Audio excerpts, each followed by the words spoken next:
Olá, boa tarde. O IBGE divulgou hoje o resultado do Produto Interno Bruto Brasileiro no terceiro trimestre de 2018. O PIB cresceu 0,8% nos meses de julho, agosto e setembro, em relação aos 3 meses anteriores. E você vai ver também no Jornal da Assembleia. Governador eleito João Dória anuncia daqui a pouco o nome do futuro chefe da Polícia Civil de São Paulo. Livro que conta a história do Corpo de Bombeiros de São Paulo é lançado aqui na Assembleia. Projeto de lei quer punição administrativa para quem divulgar notícias falsas em São Paulo. Outro projeto quer acabar com a cobrança da mensalidade dos tags de pedágios paulistas, a partir de agora no Jornal da Assembleia. O governador eleito João Dória divulga daqui a pouco, numa entrevista coletiva, mais nomes que vão fazer parte do secretariado que começa a trabalhar em janeiro do ano que vem. A repórter Érica Rezende está no escritório político de João Dória, que fica na zona sul de São Paulo, e acompanha tudo de perto. Érica, boa tarde para você. Boa tarde, Sérgio. Boa tarde a todos. Daqui a pouquinho, o governador eleito João Dória vai anunciar alguns novos nomes do seu secretariado. A expectativa é que ele defina hoje os nomes da cúpula da Segurança Pública. O secretário de Segurança Pública é o general João Camilo, mas ele deve anunciar também o delegado-geral da Polícia Civil e também o secretário executivo da Polícia Civil e da Polícia Militar. O da Polícia Militar está sendo cotado o deputado Coronel Camilo, do PSDB, ele que já foi comandante da Polícia Militar, vereador e atualmente é deputado estadual em São Paulo. Daqui a pouquinho eu volto com mais informações. Sérgio. Érica, obrigado pelas suas informações, então. E a gente vai da Zona Sul de São Paulo até o plenário Juscelino Kubitschek, onde hoje à noite acontece uma sessão solene que vai comemorar os 40 anos da Associação de Deficientes Visuais e Amigos. Quem está lá é o repórter Marcos Boemerade, ao vivo, e traz mais informações aqui pra gente. Marcos, boa tarde para você. Boa tarde, Sérgio. Boa tarde a você, boa tarde a todos. E a solicitante dessa importante premiação, desse importante evento que acontece logo mais aqui na Assembleia Legislativa é a deputada Célia Leão, do PSDB. A Associação de Deficientes Visuais e Amigos é uma organização sem fins lucrativos que atua na cidade de São Paulo e também em algumas cidades vizinhas da capital paulista. A DEVA presta serviços em favor desse segmento da sociedade, focados na capacitação para o mercado de trabalho. Para se ter uma ideia, Sérgio, atualmente ex-alunos da DEVA integram o quadro funcional de importantes empresas como a Prodan, a Serasa e também bancos como Bradesco, Itaú, Santander e também Citibank. Imprensa oficial também tem alguns alunos que também já estão atuando nesse mercado, nesse segmento de trabalho, além da Drogaria São Paulo e tantas outras instituições. Além disso, a DEVA disponibiliza cursos gratuitos de informática, telemarketing, vendas, braille, orientação e mobilidade, ministrados tudo isso por profissionais especializados em seu centro de treinamento, que fica localizado aqui na Vila Mariana, zona sul da capital paulista. Para obter mais informações da associação, é só entrar no site adeva.org.br. Vou repetir, adeva.org.br ou ligar para 011 5084 6693. 5084 6693. Eu volto com você, Sérgio. Ok. Obrigado, Marcos. As empresas têm até hoje para pagar a primeira parcela do 13º salário. Eu estou agora aqui ao vivo com a repórter Priscila Silvério. E a pergunta, boa tarde para você primeiro, Priscila. A pergunta é, você já recebeu o seu, Priscila? Boa tarde, Sérgio. Boa tarde a todos. Olha, recebi sim, Sérgio. Bom, as empresas então têm até hoje para pagar essa primeira parcela do 13º e até o dia 20 de dezembro para pagar então a segunda parcela. Ao todo, 84,5 milhões de pessoas vão receber o benefício, entre empregados formais, aposentados e pensionistas. Então, além dos trabalhadores, o comércio também está bastante ansioso, viu? É que o 13º salário vai injetar 211 bilhões e 200 milhões de reais na economia. Olha, Sérgio, segundo o Diese, o salário médio, esse 13º salário médio ficou no valor, esse ano, de R$ 2.320. Tá bom. Bom proveito, aproveite aí, faça boas compras com o seu salário. Seu 13º, Priscila. Eternizar a memória de uma corporação que enche o paulista de orgulho. O livro lançado aqui na Assembleia conta a história do Corpo de Bombeiros de São Paulo. Essa obra traz relatos de fatos que marcaram os trabalhos da corporação, criada em 10 de março de 1880, ou seja, há 138 anos. A reportagem é da Carla Francisco. Logo na entrada da rampa que dá acesso ao hall monumental do Palácio 9 de Julho, uma imensa bandeira do Brasil, sustentada por 2 guindastes e carros antigos da corporação, usados pelos profissionais que participaram da história da capital paulista. Coronel Schmidt foi um deles. Participou de ações importantes, como os incêndios dos edifícios Joelma e Andraus, na década de 70. Eu fico emocionado, porque eu já vivi esse momento muitas vezes. Então me emociona e eu fico até sem palavras. Toda emoção ressalta o que a gente relembra. A obra Éramos 20 foi lançada com 1.500 exemplares e conta também com unidades em braille. O trabalho de pesquisa e redação soma mais de 300 imagens. Foi uma preocupação muito grande no livro de envolver a história, a trajetória do Corpo de Bombeiros com a trajetória da cidade de São Paulo. Então, em todo o tempo, nós quisemos fazer isso, aproximar o Corpo de Bombeiros, que a sociedade ama, que é uma entidade muito admirada em São Paulo, com a história de São Paulo e envolver tudo isso numa obra que pudesse eternizar essa história. O primeiro a ganhar o modelo foi o deputado estadual pelo PSD, Coronel Camilo. O evento contou com personalidades importantes na segurança pública do estado, como o secretário estadual Mágino Alves. É uma iniciativa admirável. A história do Corpo de Bombeiros é uma história repleta de episódios heróicos, episódios que fazem com que a população tenha uma crescente admiração por essa instituição dentro da instituição policial militar. O comandante-geral da Polícia Militar ressaltou a importância da obra para o reconhecimento do trabalho de profissionais que arriscam a vida todos os dias pela sociedade. É um resgate histórico dessa belíssima história do Corpo de Bombeiros de São Paulo, desde 1880, a serviço do povo de São Paulo, uma instituição respeitadíssima e composta de homens e mulheres valorosos. Então, o Corpo de Bombeiros é um orgulho dos paulistas. Estudantes da Rede Adventista de Ensino de Hortolândia, cidade a 115 quilômetros de São Paulo, visitaram o Palácio 9 de Julho, sede da Assembleia Legislativa. Os alunos têm um programa educacional voltado para o ensino norte-americano. Muitos já moraram nos Estados Unidos e conheceram o sistema político brasileiro. Eles são alunos do 9º e 1º ano e cursam high school. Na escola, os jovens aprendem tudo sobre o governo americano. Já sobre a política do Brasil, a experiência foi aqui na Assembleia. O grande valor desse curso de ensino médio americano, mais especialmente a aula de governo, é qual o impacto que eles vão ter na sociedade em que eles moram. Eles, por mais que eles conheçam o ensino médio americano, o governo americano, a história americana, eles vão ter que atuar na comunidade brasileira. Então, conhecer como o governo brasileiro funciona e poder comparar para poder cobrar e até atuar e conscientizar outras pessoas na sua cidade, é essencial que eles conheçam como funciona na prática. Na galeria do plenário Juscelino Kubitschek, o grupo acompanhou uma sessão plenária dentro do pequeno expediente. Luiz Guilherme nasceu nos Estados Unidos, mas há 6 meses mora no Brasil. O jovem está curioso para conhecer o trabalho parlamentar do país. Está achando muito diferente aqui a política do Brasil para os Estados Unidos?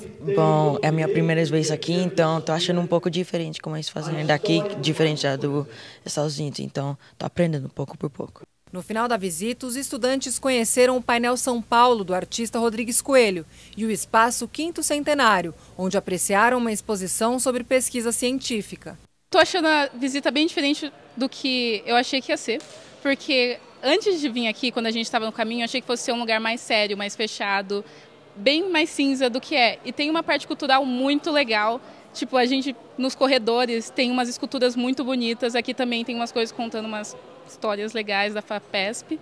E eu achei isso muito legal. Eu não sabia que ia ter essa parte cultural, que eu acho muito importante. Eu estou gostando bastante de vir aqui, porque é muito importante para nós estudantes a gente conhecer um pouco de como funciona o nosso sistema, né? Porque logo mais nós devemos votar e a gente precisa entender muito bem como tudo funciona, porque se a gente quiser melhorar o país, a gente tem que começar da gente. As visitas monitoradas acontecem às terças, quartas e quintas-feiras, das 14 às 15 horas. Para agendar, basta entrar em contato com a Divisão de Comunicação Social. Fake news. Você sabe o que isso quer dizer? São aquelas notícias falsas que tanto transtorno causam na vida das pessoas. Uma proposta de lei do deputado Edmir Chedi, do Democratas, quer estabelecer penalidades administrativas a quem divulgar informação falsa. A reportagem é da Silvia Garcia. Você já deve ter ouvido falar nas fake news, as notícias falsas que se espalham rapidamente em milhares de compartilhamentos nas redes sociais. São sites criados para imitar a linguagem jornalística, para viralizar nas redes sociais, que publicam informações que são comprovadamente falsas com a intenção de enganar. Essas notícias aparentemente inocentes podem prejudicar seriamente a vida de pessoas. Foi o caso da dona de casa Fabiane Maria, moradora do Guarujá, na Baixada Santista. Ela foi espancada e morta em 2014 ao ser confundida com uma suposta sequestradora de crianças que praticava rituais de magia negra. Pesquisa recente sobre fake news aponta que o Brasil é o país que mais acredita em notícia falsa. Um problema que gera danos para a sociedade e para a economia no modo geral. Quem já está acostumado a identificar e saber as diferenças não tem tanto problema, não tem tanta dificuldade ao lidar com essa diversidade. Mas a gente sabe que muitas pessoas no Brasil não estão acostumadas e acabam vendo todas essas linguagens com o mesmo valor e com a mesma forma. O combate às notícias falsas não é uma luta isolada. O direito penal já tem seu segmento com crimes digitais. Já existem certas responsabilidades que podem e vêm sendo discutidas e atribuídas pelos tribunais em algumas circunstâncias, independentemente de leis específicas para isso.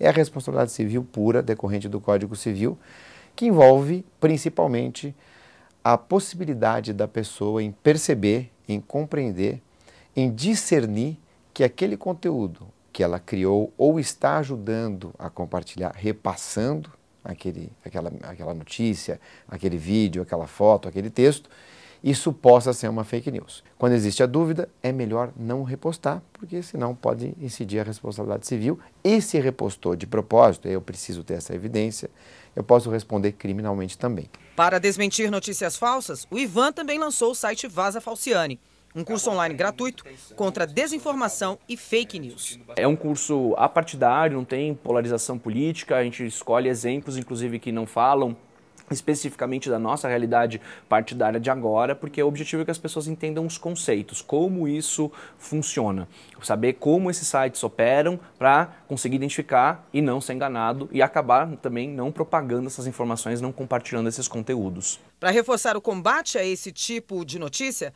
já tramita na Assembleia Legislativa de São Paulo projeto de lei do deputado Edmir Chedi, do DEM, que estabelece penalidades administrativas a quem divulgar informação falsa. Vem para reforçar, para complementar, até porque vai ser uma multa estadual, além da indenização decorrente da responsabilidade civil. Então é um reforço. Tem um caráter educacional também, toda lei tem esse caráter educacional. Nós temos as matérias da mídia, a repercussão da lei, a aplicação, a efetivação e daí por diante. Então, desde que ela esteja de acordo com as normas infraconstitucionais, as leis ordinárias, isso é sempre bem-vindo, é um reforço.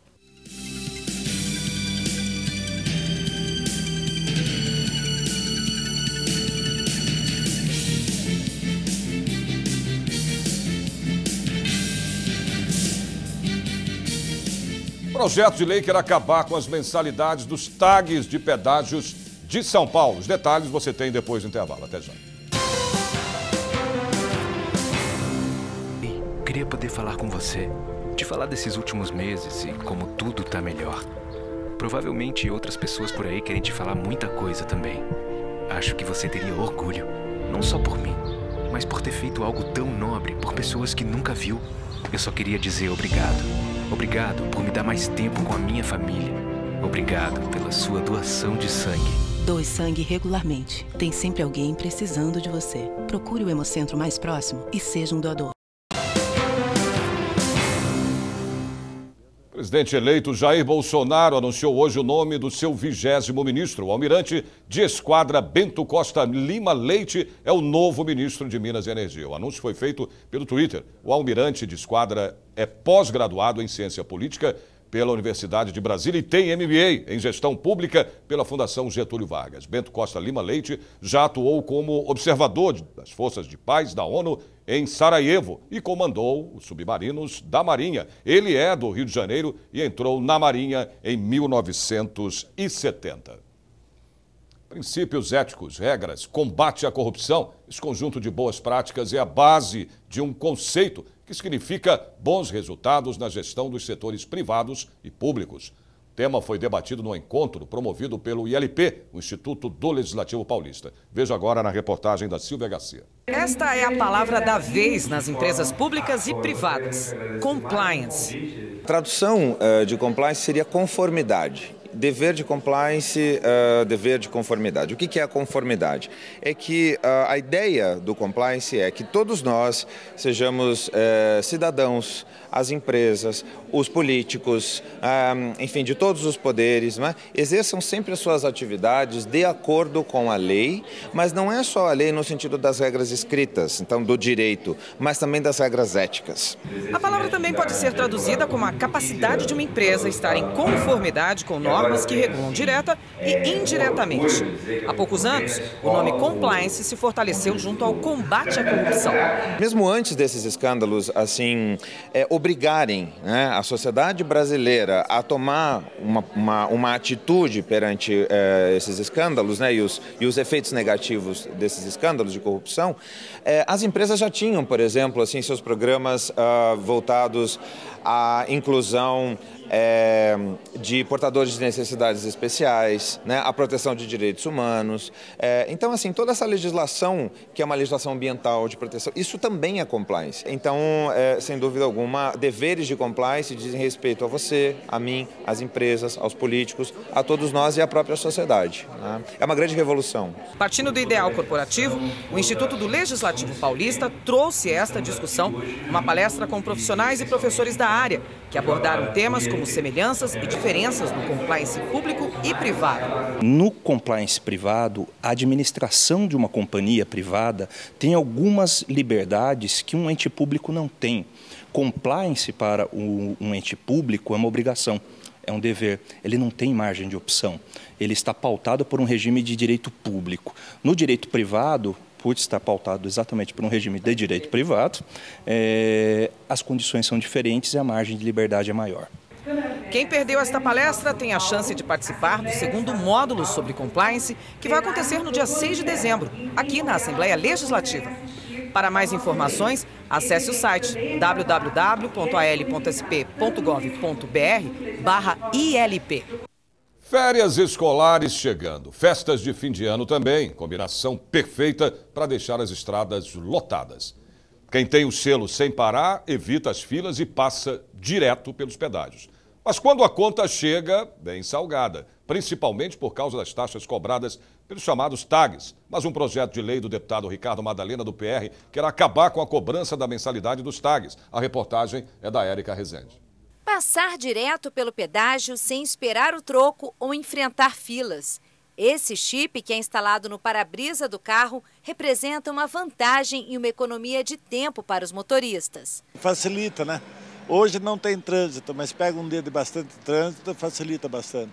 Às vezes, quando você pega, por exemplo, a gente vai viajar em feriados e está muito trânsito, então você passa direto, é muito bom, você não tem que pegar a fila do pedágio.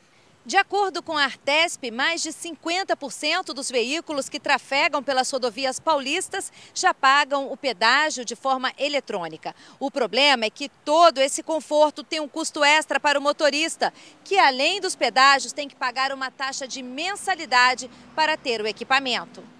Algumas empresas chegam a cobrar cerca de R$20 por mês para a manutenção do serviço, que também é aceito em estacionamento de shoppings e impostos de gasolina.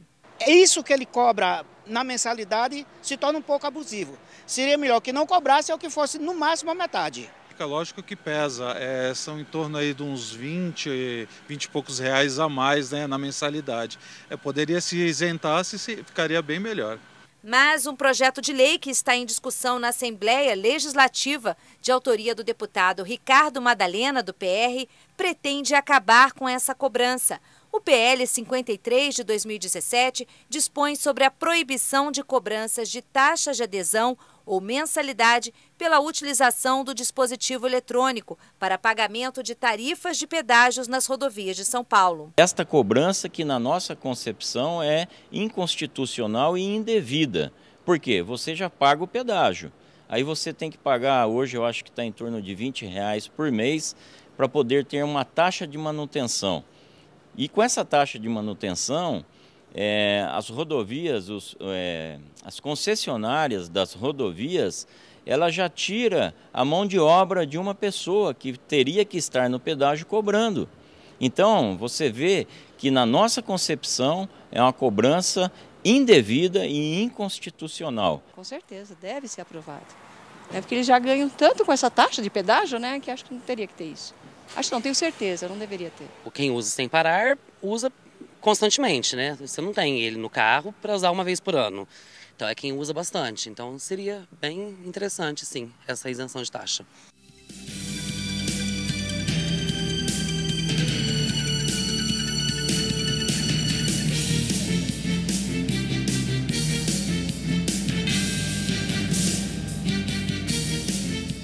Depois do intervalo, você vai ver detalhes de um projeto que quer garantir o tratamento adequado e melhor qualidade de vida para quem enfrenta a esclerose múltipla. Nós voltamos depois do intervalo. Até já. Isso é contra as mulheres. Eu ligo. Eu ligo. Eu ligo. Eu ligo quando mulheres são agredidas em suas próprias casas. Eu ligo quando são ofendidas, xingadas, humilhadas. Eu ligo quando são vítimas de assédio em ônibus, trens e metrôs. Se você ou alguém que você conhece for vítima de assédio no trabalho, abuso, exploração sexual ou tráfico de mulheres, não se cale. Ligue 180. A gente volta a falar com a repórter Érica Rezende, que acompanha ao vivo o anúncio de mais nomes do futuro secretariado do governador eleito João Dória. Érica. O governador eleito João Dória acaba de anunciar neste momento 4 nomes da cúpula da Segurança Pública de São Paulo. O deputado Coronel Camilo, do PSD, como eu disse, é o novo secretário executivo da Polícia Militar, e o CF Chaim é o novo delegado executivo da Polícia Civil. O Coronel Marcelo Vieira Salles se mantém no comando da Polícia Militar e o delegado Rui Ferraz Fontes assume a chefia da Delegacia Geral da Polícia Civil de São Paulo. Os nomes foram anunciados agora há pouco na presença do general Campos, ele que é o novo secretário de Segurança de São Paulo. Sérgio. Ok, obrigado, Érica. O verão brasileiro começa dia 21 de dezembro e com a nova estação aumenta a preocupação entre as autoridades de saúde, o aumento dos casos de dengue. Por isso, o Ministério da Saúde promove hoje o Dia de Combate ao Mosquito Aedes aegypti. Desde domingo passado, várias ações de combate ao mosquito são feitas em todo o país, como visitas domiciliares, mutirões de limpeza e distribuição de materiais informativos. De janeiro a novembro deste ano, 224 mil casos de dengue foram registrados em todo o país. Proposta de lei do deputado Afonso Lobato, do PV, quer garantir o tratamento adequado e melhor qualidade de vida para quem enfrenta a esclerose múltipla. Essa doença não tem cura e afeta mais de 2.500.000 pessoas em todo o mundo, 35 mil só no Brasil, a maioria mulheres entre 20 e 40 anos. A reportagem é da Silvia Garcia. Eu tenho esclerose múltipla. Aos 12 anos de idade, Ana começou a sentir alguns sintomas diferentes. Dormência, geralmente eu acordava, metade do meu corpo estava dormente. Aí eu ficava preocupada. O calor, eu não conseguia ficar muito no calor, era só no ar-condicionado lá. Eu ficava cansada, estressada, e aí eu ia pro frio, né? E também eu tive um dos sintomas assim, principais de eu ir atrás com a minha família, foi a neurite óptica, que ficou um lado da minha vista escura, totalmente. Diagnosticada com esclerose múltipla, fez vários tratamentos até vir para São Paulo. Hoje, Ana convive muito bem com a doença e é acompanhada por uma equipe multidisciplinar. A importância da fisioterapia, dos exercícios, para que os músculos não atrofiem, para que os músculos continuem ativos, continuem bem, né? parar é o pior. A esclerose múltipla é uma doença neurológica crônica autoimune, onde as células de defesa do organismo atacam o próprio sistema nervoso central, provocando lesões cerebrais e medulares.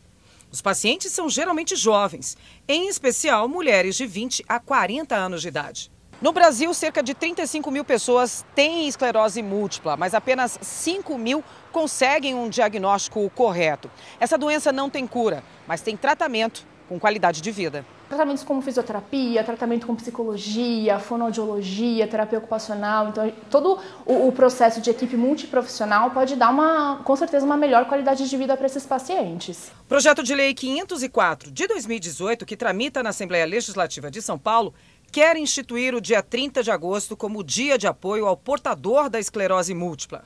Projeto que, se for aprovado, vai aprimorar políticas públicas aos portadores da doença. A notícia agradou a Ana e a Juliana. Existir um projeto de lei e alguém que foque nessa doença e no atendimento desses pacientes vai ajudar demais, né? Eu acho que vai ser uma grande vitória para eles, sem dúvida. O número de mortes de crianças entre 0 e 14 anos vítimas de câncer caiu 13% nos últimos 10 anos no Brasil. Em 2006, 2.222 crianças morreram por causa da doença no país. Em 2016, esse número caiu para 1.924. Os dados constam do Sistema de Informações sobre Mortalidade do Ministério da Saúde. Especialistas informam que o número caiu por causa da detecção e tratamento precoces da doença. Em todo o mundo, o câncer é a principal causa de morte por doença em pessoas de 0 a 15 anos. A leucemia e os tumores do sistema nervoso central são os tipos mais comuns da doença nessa faixa etária. E a Assembleia Legislativa não é só política, não. É arte também. A exposição Pesquisa é Desenvolvimento. Reúne imagens de estudos feitos por diversas instituições de ensino.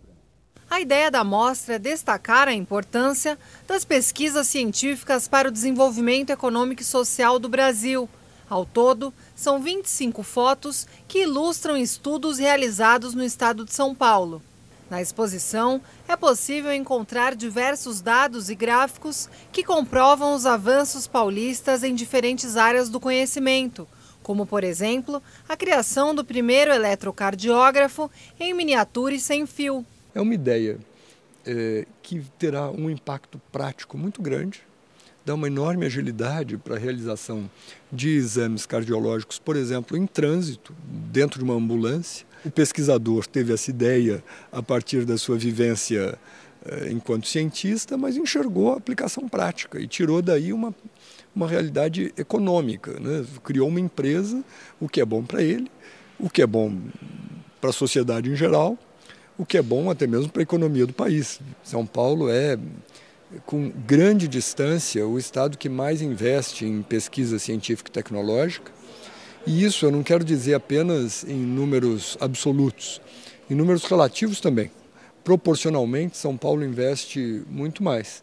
E isso é deliberado, isso é algo feito com um propósito estratégico para dar sustentação a um desenvolvimento consistente. Além da mostra fotográfica, a Fundação realiza aqui na Assembleia Legislativa o ciclo ILP-FAPESP de Ciência e Inovação, que são eventos mensais de divulgação científica. A exposição é aberta ao público e vai estar disponível até o dia 7 de dezembro, no espaço 5º Centenário do Palácio 9 de Julho, na Avenida Pedro Álvares Cabral, 201 Ibirapuera.